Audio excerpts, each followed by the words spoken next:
Hey everyone, welcome back. This video kicks off the three-part series on agent skills. In the first part, we are going to take a look at what agent skills are, how they work under the hood, and why they are suddenly everywhere. In the second part, we are going to take a look into security side, the attack surface they open up. We'll look into some attacks like direct prompt injection, indirect prompt injection, and how supply chain attack looks like with agent skills. And finally, in the third part, we'll take a look at how to defend against and scan for malicious agent skills. So let's get started. If you have used LLMs for any real work, you already know what prompt engineering is. You spend time crafting a good prompt. You give model task instructions, you give it some examples, and you specify the tone and the format that you want. And the model gives you the best answer possible. The problem with the great prompt is that it's short lived, it lives in your head or in a doc somewhere, and you have to paste it every single time. Your teammate might be using a slightly different version of the prompt, because of which you both are getting different output every time. A skill is what you get when you take that good prompt and package it. Same core idea, you tell the model what good looks like, but now it's bundled with workflows, tool definitions, reference materials, and guardrails that prevents model from doing something that it's not intended to do. The contrast is a prompt is a single instruction, and the skills are like reusable system behavior. In the prompt, you give like words and instructions. The components of skills are like prompt, tool, logic, and memory. In case of prompt engineering, you get better response. In case of skills, you get better executable capability. So concretely, what is a skill? It's a folder of procedural knowledge an agent can load on its demand.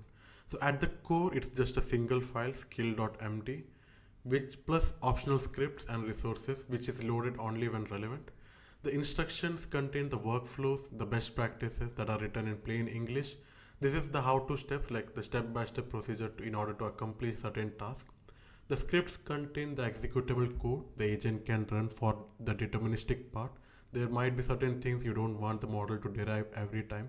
You just want your model to run it the same way every run. Resources are the reference material the task might need, for example, schemas, API documentations, templates, example, and they are pulled in only when relevant. The life cycle for the skills loading is looking something like this. A task request might come from the user. The agent recognizes the task, recognizes the skills, and loads it. It combines the instructions, scripts, and resources to plan and execute. And finally, it produces a reliable and consistent output every time. Skill comes in the folder format, with the name of the folder being the name of the skill.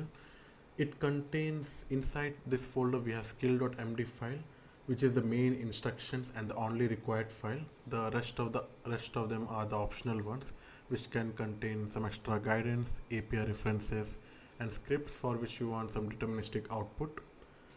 Every skill.md file opens up with this specific YAML block at the top. So two fields matter, name and the description. And the description is the important one, because the description is the trigger.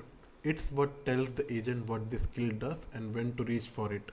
When a task comes in, the agent is essentially matching the task against this description to decide which skill, if any of it, fits.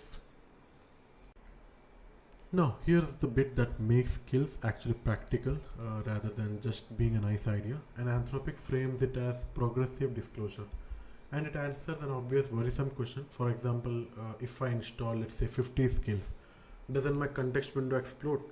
The answer to it is no, because the agent loads skills in levels and it only goes deeper when it needs to. It usually works in 3 levels. Level 1 consists of only the metadata, which is just the name and the description, as we saw in the previous slide. This is loaded for every skill and it's tiny, around 100 tokens or so. So we can have a big library of skills installed on our disk, and the agent's only loading the one, or agent is only containing the lightweight index of what's available for each skill. The level 2 consists of instructions, and this is the actual body of the skill.md file. This is only loaded when a skill is triggered, that is when the task matches the description. And this usually takes under 5,000 tokens, and we only pay whenever the skill is relevant or whenever the skill is loaded by our agent. Lastly, the level 3 and beyond, which consists of resources and code. These include the bundled files, references, documentations, and the scripts. So they are loaded only as needed, and they are effectively unlimited because they are sitting on the disk and not in the context window. The output of the script is what's required to the model, and the code itself never has to enter the context. So the flow is like the request arrives the agent matches the skills that is required by for the task by matching the metadata. It loads the instructions for the matched skill, it fetches the resources only if required, and then it responds. So the agent reaches for exactly what it needs and nothing more. Let me show the difference a skill can make, and the setup here is deliberately strict. Same model, same prompt, same agent. The only thing that changes between two runs is whether a skill is present or not. So whatever difference we see is a skill, not a better prompt, not a smarter model. Run 1 will be with no skills. We will be asking the agent to write up a report finding. The agent has nothing to reach for. We will see it makes no skill read call at all. So it answers from its own general knowledge. The result will be not bad, but it will be off format. Not wrong, just generic, not the way you would usually write it. In run 2, the skill is present and the identical prompt will be provided. This time the agent sees the skills metadata, recognizes the task, matches the description, and calls read skill to pull in the instructions before it writes anything. And what comes out is the house format, the structure, the conventions, all of it. That single extra step, the agent loading the skill, is the entire difference. The model didn't get smarter between run 1 and run 2. It just got a procedure to do how the task effectively. Now let's do this live end to end. Before I run the before and after demo, let me walk you through the agent code itself. Once you see how little this agent code is, the whole skills mechanism will click. It's a simple LangGraph agent which is using like create agent, which is a high level function that bundles a ready to use production grade agent by creating a LangGraph workflow under the hood. Otherwise you would have to create the LangGraph node, add conditional edges to it, and compile them manually. The agent in this code implements a real progressive disclosure. The agent sees skill names and the description at startup, but it only reads the skill instruction when a task actually matches. That's the core idea from the slides in working code. Let me go to the bottom. The imports are minimal. We are including like pathlib for walking the file system, YAML for passing the skills metadata, and load.env for loading the model's API key, and then the typical LangChain pieces, tool for creating the tool, like converting the functions into LangChain format tool, chat OpenAI to interact with the LLM model, and create agent to create our agent. We are using load.env to load the environment variables that are present inside the .env file. This is where I'm specifying the API key for the LLM model that I'm using. This line is the whole switch for the demo. The skills directly is read from an environment variable, so the flip between the before and the after runs. So I don't touch the code at all. All I do is I just point the skills directory at an empty folder or the real one. The same script is going to run this both of the time. The model that I'm going to use is DeepSeek, like through LangChain, chat OpenAI class. That works because DeepSeek's API is OpenAI compatible. So I just set the base URL to point to their like DeepSeek's endpoint. This is the only block that is provider specific. If you want to use OpenAI, Anthropic, OpenRouter, Gemini, whatever, you just have to swap this piece of code and the rest of the code is going to be the same only. Now this function is the heart of the whole thing. It's what makes this specific agent like to use progressive disclosure level 1. So like as you can see, we are checking whether the skill directly exists or not. So if it exists, what we are doing is like we are checking for, so this is how the skills file looks like. So at the top we have the metadata which is inside these 3 dashes. So in the code also we are doing the same thing. We are checking whether the dashes are present, and then we are splitting the code, and from that split text we are taking the name and the description, and then we are going to return the skills metadata. And the three tools, like this specific agent gets three tools and they map exactly onto those three disclosure levels. So the first one is the list skills. So this just returns the level 1 metadata. So here's, like for example, here's what's available, the name and the description. So if it matches the skills that you require, then only just go ahead and include it. So this is the second tool, which actually, like given the skill name, it actually reads the full skill.md file.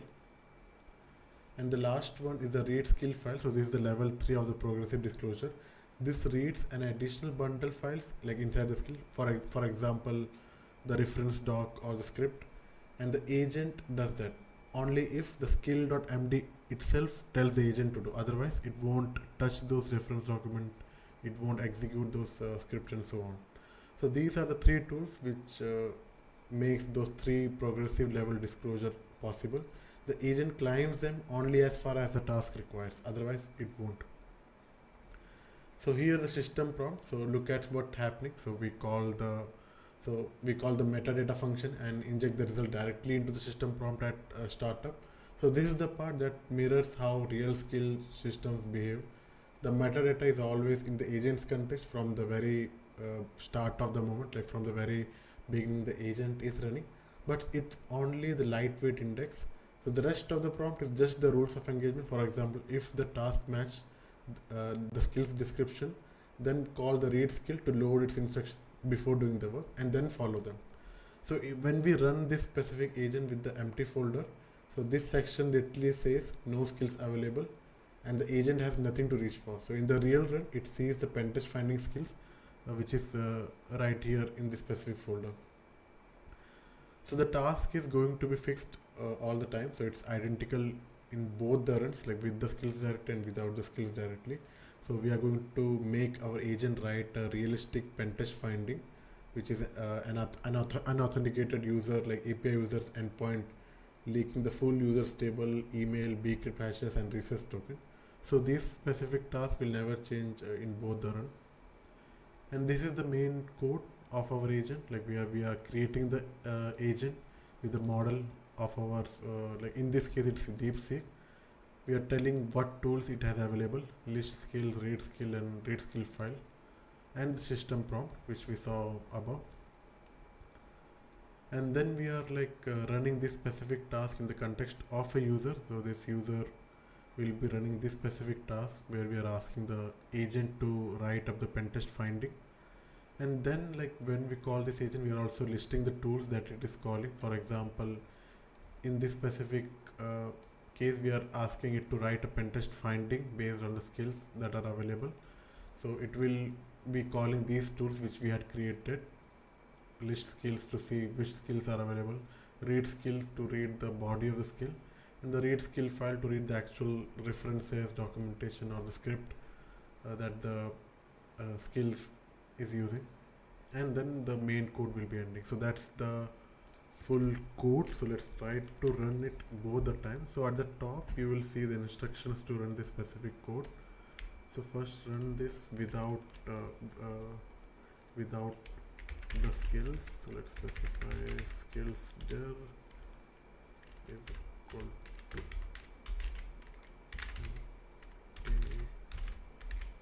skills skill demo agent. Okay, I'm using PowerShell, so I need to give like this.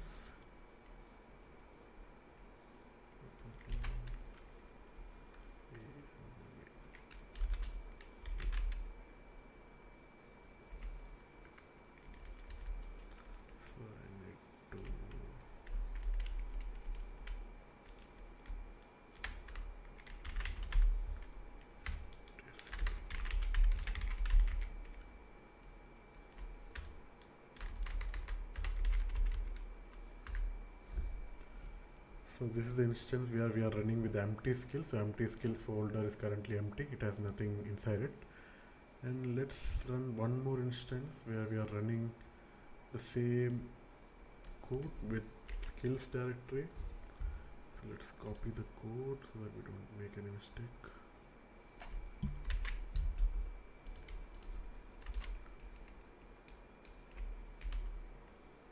So even if we don't specify it, so the agent will load in itself. You should be able to see from the tool output. So as you can see in this specific code, in the first run it couldn't find any skills available. So it's not going to use any skills, but it's going to write a generic finding. So this generic finding is also not bad, but it's not as good as the format that we might be using in our company. For example, we might be using some specific procedure to write up the CVSS score, some specific procedure to calculate the CVSS score. We, like, based on the client, we might have for example, in certain cases the access finding will be high, in certain cases it will be low based on the impact and all. So all those information, all those criteria we will usually put up in the skills. Otherwise, based on the LLM's knowledge, it will try to come up with something. So this is also not bad. But in this case, as you can see, the tool called, so it read the pen test finding. So it also read the finding example in the read skill file. So this is the actual level 2. So this is where it's actually reading the skill.md file, and this is the level 3 of the progressive disclosure, where it's loading the file that is referenced by the skill.md. In this case, it is finding example. This contains the example of the specific report that it needs to create. So this is the example report, the severity, affected assess, description, impact.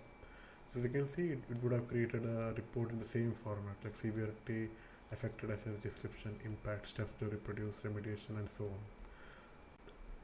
At this point, you might also wonder, why do we need skills and not just longer prompts?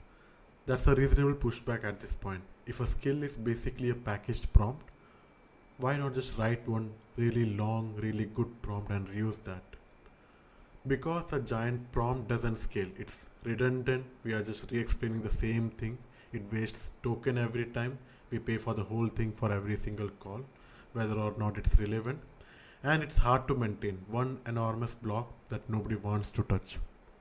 The skill breaks them apart into modular pieces: a branded guide, a workflow, a niche API access, and guardrails, and the agent that loads what needed for the task in front of it. There are 4 payoffs for using the skills. One is specialize on demand. We can turn a general agent into domain specialist agent without retraining it. We can stop repeating ourselves, like we package the whole workflow once. The agent loads it automatically instead of we repasting it every time. There's token efficiency, like the progressive disclosure that keeps the context clean. Dozens of skills cost almost nothing until once that actually used. And finally, composable and portable. Skills stack together, and because the format's an open standard, one skill runs across any compatible agent product, be it Claude, be it like Codex, or any custom agent that you are building. So that portability point is doing a lot of quiet work, and it's the bridge to the last slide. Let's see how a skill is different from a tool and from MCP. A tool is a single callable capability. There's one function, one input, one output. There's no reasoning, no procedure. For example, if we call multiply 3, 5, we get 8. That's it. There's no reasoning or there's no planning behind it. MCP is the connection layer, a protocol that connects an agent to external tools and data. So this usually runs as a separate server process, and this is how the agent reaches the capability that lives outside of it. And finally, a skill is a procedural knowledge. This is like a playbook. It understands the goal, it plans the step, it specifies which tools an MCP needs to be called and in what order until the task is completed. Think of it as just like a how-to, and it orchestrates the tools and MCP across like multiple step workflow. So the clean mental model is like skills are the playbook, tools and MCP are the equipment, they are not competitors. So a skill can tell the agent which MCP or the tools needs to be called and in what order, different layers of the same system. So that's skill, a folder of procedural knowledge loaded progressively that turns a general agent into a reliable specialist.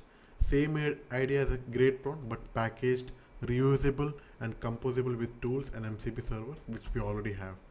In the next video, we are going to flip this over. Everything that makes a skill so convenient, the agent trusting and loading instructions from a folder, running them with its own authority, is also what exactly makes them dangerous. We are going to build a malicious skills and watch how they work behind the back. So see you in the next one.